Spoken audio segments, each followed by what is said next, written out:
दूसरी तरफ mister Huang meeting कर रहे होते हैं। वो दोशिन हाईटेक के फिजिकल डिवीजन की बात कर रहे होते हैं। लॉयर कहता है पर सर इससे तो शेयर होल्डर्स नाराज हो जाएंगे, और तो और हमने सीईओ तेयोंग से भी बात नहीं की। मिस्टर हुआंग कहते हैं वो मेरा बेटा है, जो मेरा डिसीजन होगा वही उसका भी डिसीजन होगा। तभी वहाँ मिसेस हुआंग आ जाती हैं।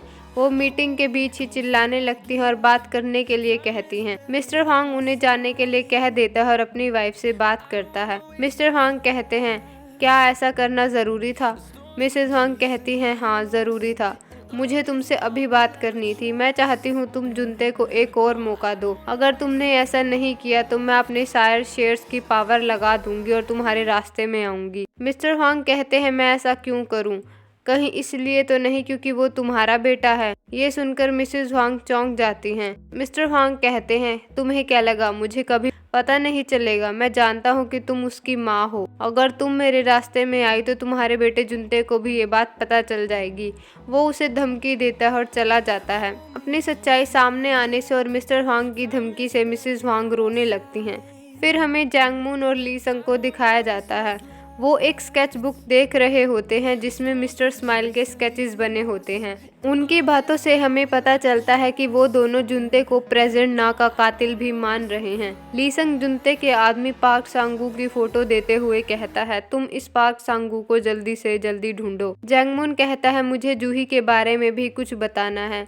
जूही आजकल उसी डिटेक्टिव से मिलती है जो प्रेसिडेंट ना के केस को संभाल रहा था। ली संग कहता है ये जूही के लिए खतरनाक हो सकता है। उसके बाद वो अपनी इन्वेस्टिगेशन की सारी फाइल्स अपने लॉकर में रख देता है। तब हमें पता चलता है कि जूही ने उसी लॉकर के सामने हिडन कैमरा रखा हुआ है। वो लाइव फुटेज देख रही होती है और पासवर्ड लिख लेती है। इधर योजिन अपनी चाल चलना शुरू कर देती है। वो ली संग की फैमिली के लिए गिफ्ट्स भिजवाती है। पाक जंगउन कहता है तुम ऐसा क्यों कर रही हो? योजिन कहती है मैं तेयोंग की वाइफ बनने वाली हूँ, इसलिए थोड़ा काइंड बनना चाहती हूँ। पाक जंगउन कहता है तुम्हें तेयोंग की इतनी फिक्र है लेकिन उसे तुम्हारी कोई फिक्र नहीं है। क्या तुम्हें पता है वो जूही को इंटरव्यू दे रहा है? ये सुनकर योजिन को गुस्सा आ जाता है। वो जूही के ऑफिस में जाती है और उसे पकड़कर धमकाने की कोशिश करती है, लेकिन जूही उसे ही पकड़ लेती है और धमकी देकर चली जाती है और योजिन पागलों की तरह तड़पती रह जाती है। फिर जूही ली संग का इंटरव्यू लेने आती है। वो इंटरव्यू ले रही होती है और दूसरी तरफ तेयोंग जूही के ऑफिस में बैठा होता है और उसके लिए थैंक यू कार्ड बनाता है। वो वहाँ से वापस जा रहा होता और उसे पता चलता है कि इंटरव्यू के बाद जूही ने तेयोंग को डिनर के लिए पूछा है। वो ऑफिस के लोगों की बातें सुनता है।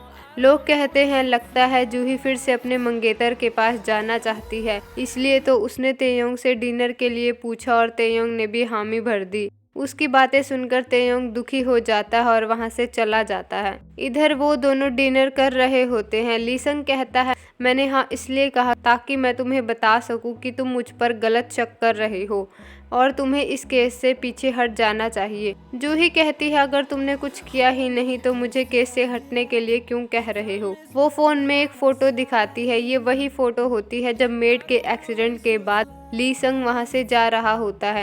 वो पूछती है क्या ये तुम हो? ली संग कहता है नहीं मैं ये नहीं हूँ। जूही कहती है अब तो मेरा शक और बढ़ गया है, मैं जानती हूँ ये तुम ही हो पर झूठ बोल रहे हो। ली संग कहता है ठीक है मैं मानता हूँ ये मैं हूँ, लेकिन मैंने तुम्हारी मेड को नहीं मरवाया था। जूही कहती है तुम जितना मर्जी झूठ बोल लो, मैं तुम्हें जेल करा कर रहूंगी। ये कहकर वो वहाँ से चली जाती है। वो घर पहुँचती है और वहाँ तेयोंग उसका वेट कर रहा होता है। तेयोंग कहता है मैं तुम्हारे साथ बियर पीने आया हूँ। वो घर के अंदर जाते हैं और ड्रिंक करते हैं। वो बहुत बातें भी करते हैं। बातों बातों में तेयोंग अपनी फीलिंग्स कन्फेस कर देता है। तेयोंग कहता है मैं तुम्हें पसंद करता हूँ जूही। एक्चुअली सच्चाई तो ये है कि मैंने तुम्हें हमेशा पसंद किया है। मैंने ब्रेकअप इसलिए किया क्योंकि मैं गिल्टी फील कर रहा था, पर मेरी फीलिंग्स तुम्हारे लिए कभी चेंज नहीं हुई। उसकी बातों से जूही शर्मा जाती है। जूही कुछ बोलने ही लगती है तो तेयोंग उसे रोक देता है। तेयोंग कहता है मैं तुम्हें जॉब लगने के बाद प्रपोज करूंगा और तुम उसी टाइम जवाब देना। जूही हामी भरती है। इधर ली संग अपने रियल पेरेंट्स को देख रहा होता है। वो उनकी बातें सुनता है जिसमें उसकी मॉम कहती है मुझे गोपचंग खाने का बहुत मन है। मिस्टर ली उसे खाने के लिए ले जाने लगते हैं तो उसकी मॉम कहती है नहीं, वो बहुत महंगे आते हैं, हमें पैसे वेस्ट करने की ज़रूरत नहीं है। मिस्टर ली बहुत कोशिश करते हैं लेकिन मॉम नहीं मानती। अगले दिन ऑफिस के बाहर लीसंग को मीडिया वाले मिलते हैं। मीडिया सवाल करती है आप दोशिन हाईटेक का फिजिकल डिवीज़न कर रहे हैं, क्या आपको शेयर होल्डर्स की परवाह नहीं है? लीसंग कहता है हम फिजिकल डिवीज़न नहीं कर रहे, ये सब अफवाह है। बिल्डिंग में जाते ही जंगमुन कहता है प्रेसिडेंट को ये बात अच्छी नहीं लगेगी। लीसंग कहता है दोशिन हाईटेक का सीईओ मैं हूँ और यहाँ के डिसीजन मैं ही लूँगा, तुम उस डिनर की तैयारी करो जो मैंने कहा था। ये कहकर वो अंदर चला जाता है और उसे अंदर योजिन मिलती है। लीसंग पूछता है तुम यहाँ क्यों आई हो? योजिन कहती है तुम जो इंटरव्यू दे रहे हो उसे बीच में ही रोक दो। लीसंग कहता है ऐसा नहीं हो सकता, मैं आधा इंटरव्यू दे चुका हूँ और बाकी का भी दूंगा। योजिन कहते हैं तुम जानते हो ना वो ऐसा क्यों कर रही है? लीसंग कहता है हाँ, मैं इसलिए इंटरव्यू दे रहा हूँ ताकि पता कर सकूँ कि वो इन्वेस्टिगेशन में कहाँ तक पहुँची है। योजिन कहती है या फिर तुम इसलिए कर रहे हो क्योंकि तुम अब भी उसके लिए फीलिंग्स रखते हो। योजिन उसे धमकी देते हुए कहती है अगर तुमने ये सब बंद नहीं किया तो तुम्हारे लिए अच्छा नहीं होगा। धमकी देकर वो वहाँ से चली जाती है। इधर मिस्टर वांग तक लीसंग के इंटरव्यू की बात पहुंच जाती है। वो गुस्सा होते हैं और लॉयर से उसे बुलाने के लिए कहते हैं। लॉयर कहता है मैं बात कर चुका हूं सर, सीईओ तेयोंग ने बोला है वो बिजी हैं। मिस्टर वांग कहते हैं कंपनी से ज़रूरी क्या काम हो सकता है। फिर हम देखते हैं कि लीसंग तेयोंग को लेकर एलेक्स के रेस्टोरेंट गया है। लीसंग उसे जॉब लेटर देता है और कहता है ये एलेक्स की कंपनी है, यहाँ तुम्हें अच्छी सैलरी मिल जाएगी। तेयोंग मना करते हुए कहता है मुझे नहीं चाहिए, तुम मेरी पहले ही बहुत मदद कर चुके हो, तुम ऐसा क्यों कर रहे हो? योजिन गिफ्ट्स भेज रही है और तुम मदद कर रहे हो। लीसंग कहता है योजिन का मुझे नहीं पता, पर मैं तुम्हारी हेल्प इसलिए कर रहा हूँ क्योंकि बचपन में मैंने तुम्हारे साथ गलत किया था। तभी वहाँ मिस्टर वांग आ जाते हैं। मिस्टर वांग कहते हैं मैं तो एलेक्स से मिलने आया था, पर तुम यहाँ क्या कर रहे हो? वो तेयोंग को देखते हैं और कहते हैं अच्छा तो तुम अपने दोस्त के साथ यहाँ आए हो। तभी जंगमून को लीसंग की फैमिली के साथ दिखाया जाता है। वो एलेक्स के उसी रेस्टोरेंट में पहुंच जाते हैं। हमें पता चलता है लीसंग ने जंगमून से इसी डिनर की बात की थी। वो अपनी फैमिली को डिनर करा रहा था क्योंकि आज उसके मॉम डैड की मैरिज एनिवर्सरी थी। वो सब अंदर पहुंच जाते हैं और एक दूसरे को हेलो करते हैं। एलेक्स उन सब का डिनर लगवा देता है। एलेक्स कहता है मैंने इस खाने में स्पेशल एफर्ट्स डाले हैं क्योंकि तेयोंग ने बताया था कि वो अपने दोस्त की फैमिली को ट्रीट दे रहा है और आज की स्पेशल डिश गोपचैंग है। ये बात सुनकर उसकी मॉम बहुत खुश हो जाती हैं। खाना खाते वक्त मिस्टर वांग मिस्टर ली से पूछते हैं मैंने सुना है आप वेबटून राइटर हैं। मिस्टर ली कहते हैं नहीं, अब मैं और मेरी वाइफ शॉप चलाते हैं और बातचीत पे मिस्टर वांग उसका मजाक उड़ाने लगते हैं। आप कितना ही कमा लेते होंगे, आपने सारी ज़िंदगी गरीबी में ही निकाल दी। मिस्टर ली कहते हैं हाँ, शायद मुझ में पैसे कमाने का टैलेंट नहीं है। मिस्टर वांग कहते हैं पैसे टैलेंट से नहीं मेहनत से कमाए जाते हैं मिस्टर ली, आप पूरी जान लगा देते तो पैसे कमाए जा सकते थे। अगर आपने पैसे नहीं कमाए इसका मतलब या तो आप पैसे कमाना नहीं चाहते थे या आप नाकारा हैं। ये सुनकर उसकी पूरी फैमिली को गुस्सा आ जाता है। मिस्टर ली कहते हैं शायद आप सही कह रहे हैं और शायद आप इसलिए हमसे गुस्सा हैं क्योंकि आपका बेटा और मेरा बेटा दोस्त हैं।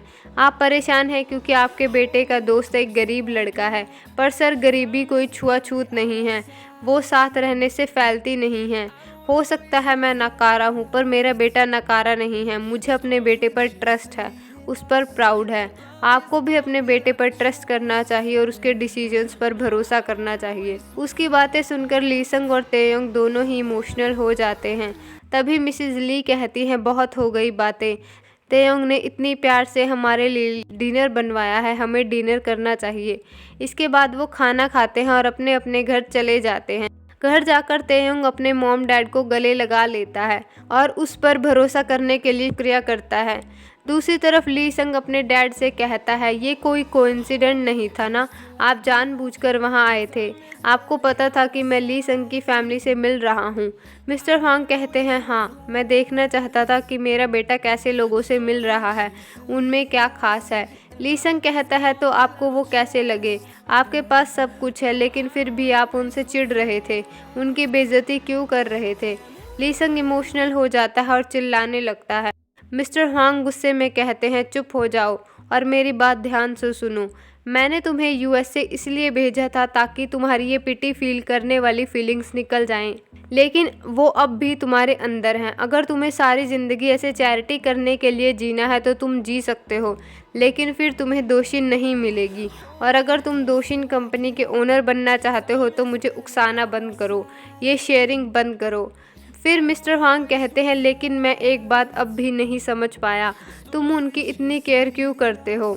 लीसंग कहता है, क्योंकि मैं एनवी फील करता हूँ। मैं एनवी फील करता हूँ उस लीसंग से जिसके मॉम डैड उस पर भरोसा करते हैं।